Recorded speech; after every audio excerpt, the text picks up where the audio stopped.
শান্ত সৃষ্ট একটি গ্রাম, সকাল হতেই পাখির ডাক। একটি ছোট গ্রামে দুই ভাই থাকত, রবিন ও অজয়। একই বাড়িতে কিন্তু দুই সংসার। ভালোবাসার সাথে সাথে একটু হিংসের ছোঁয়াও ছিল। হাতে ব্যাগ নিয়ে রবিন বাড়ি থেকে বেরিয়ে আসে।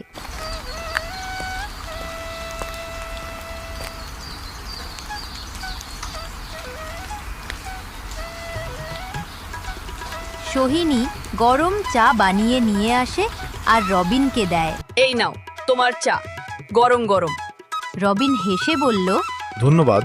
তোমার হাতের চা না পেলে দিনটাই মন্দ লাগে। অজয় দরজার থেকে হেসে বলল,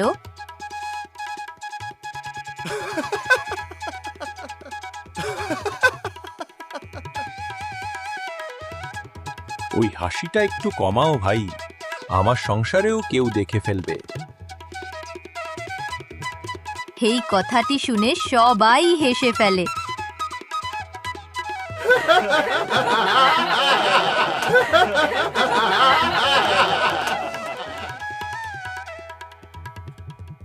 কিন্তু সোহিনীর চোখে যেন একটু কষ্ট ফুটে ওঠে।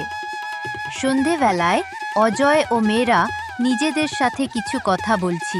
চিন্তার সুরে মীরা বলল, দেখো না, দাদার সংসার কেমন জমে উঠেছে। সোহিনী নাকি নতুন শাড়ি কিনেছে। অজয় রেগে বলল, ওরা দেখাতে ভালোবাসে যেন ওরাই রাজা।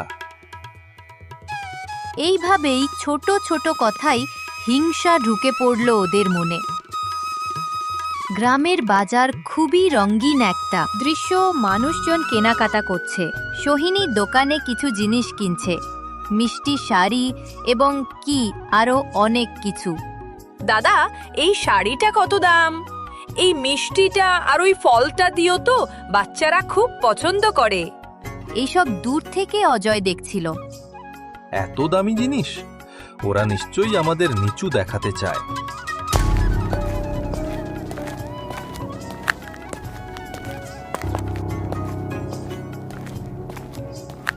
অজয় সোজা বাড়ি গিয়ে মাকে বলে, মা, দিদিভাই খুব টাকা ওড়াচ্ছে, আমাদের সংসারের দিকে কেউ তাকায় না। সবাই নিজের মতো করে চলে বাবা, মন ছোট করো না। বৃষ্টি ভেজা বিকাল, মেঘের গর্জন ও থালা পড়ার শব্দ। অজয় ও রবিন মধ্যে ঝামেলা শুরু হয়। অজয় চেঁচিয়ে বলে, সবাই বলে তুমি নাকি বড় ভাই, কিন্তু কাজের বেলায় কিছুই করো না। রবিন রেগে বলে, তুই যা খুশি বল, কিন্তু মিথ্যে কথা বলিস না। আমি এই বাড়ি ছেড়ে যাচ্ছি। সোহিনী কাঁদতে কাঁদতে বলে ওঠে, থামো দুজনেই, পরিবারের শান্তি ভেঙে ফেলো না।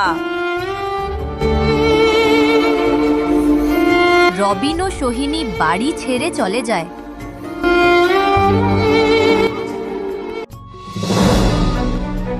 কয়েক মাস পর তাদের মা প্রচণ্ড অসুস্থ হয়ে যায়।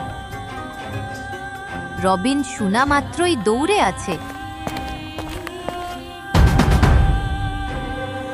অজয় ও রবিন মায়ের পাশে এসে বসে।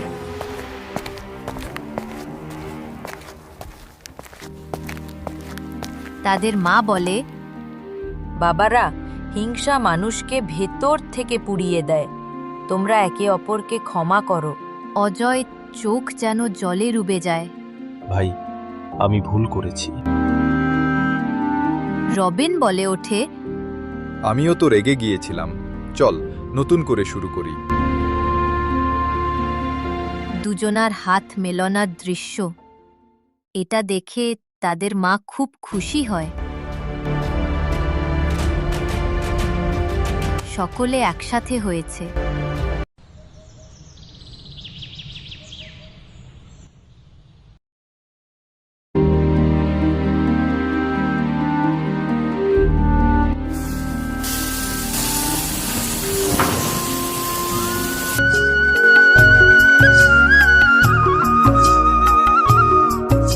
হিংসা আমাদের সুখ কেড়ে নেয়, কিন্তু ভালোবাসা আমাদের ফের এক করে দেয়।